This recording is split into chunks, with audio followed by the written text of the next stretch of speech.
Another question I got from number one rice farmer. How to save a plant from root rot or overwatering. Now, once anyone puts out this word overwatering, I have to run into this whole long spiel.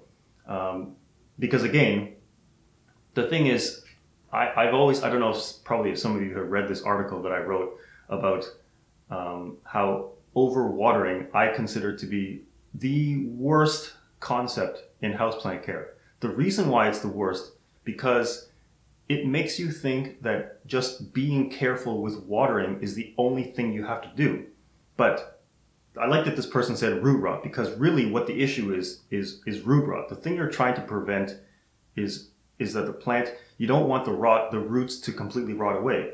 Now, too much moisture is one of the causes of root rot. But the other two causes of root rot are low soil oxygen, meaning that there's not enough airflow getting to the roots, because roots also need oxygen. And the other thing is just weak overall roots.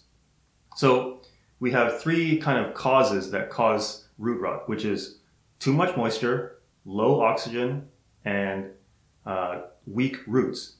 So warning somebody about overwatering really only addresses the too much moisture part of it. The part about low oxygen, that part is addressed if you're using a nice porous soil mix, right? You want to have things like perlite in there, and you want your peat moss to not clump up so much, right? So there's sort of two ways that I deal with low oxygen in low oxygen in soil.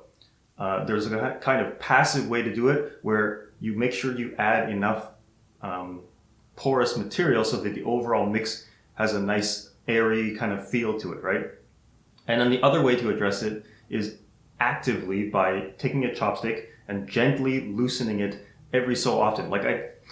A lot of people say, "Oh, you're hurting roots and whatever." Like, no. It's a compromise between overly compacted soil versus literally damaging the roots. And I would think that if you gently do it, you're going to come into the middle of this spectrum, so that sure, a few root hairs might get hurt a little bit, but the overall effect of getting the oxygen into the soil area is far more important, and also lessens the damage from compacted soil. Okay, and then the last part about weak roots. This is the thing that goes back to light. A plant, it's just like if you stopped eating and after 3 days, your whole body would be weak. You would be susceptible to all kinds of illness, right? So the weak root parts is what comes back to light. You have to put the plant, I mean, if you're going to do it by foot candle reading, any low light plant, I say 200 to 400 foot candles minimum for the whole day is what they would prefer. But if you don't have a light meter, then the place where you're going to get 200 to 400 is right in front of a window. And the bigger the window, the more windows you have, the better. It's not just an issue of getting sunlight, it's an issue of getting all of that nice radiant light that comes off the sky or bouncing off buildings or all that stuff, right? This is why you have to have a broader understanding of light, so that when I tell you more light, I'm not saying you need to blast it with the sun. I'm saying the plant needs to be sitting in a spot that sees the widest possible view of the sky. And so this is, again, like a story I always tell. Like, a person buys a plant and they just put it wherever they want. Then they're told, okay, make sure not to overwater it. Only water when the soil is totally dry. So the plant is sitting in a dark corner and you're waiting until the soil is drying. Well, that soil will still dry from evaporation.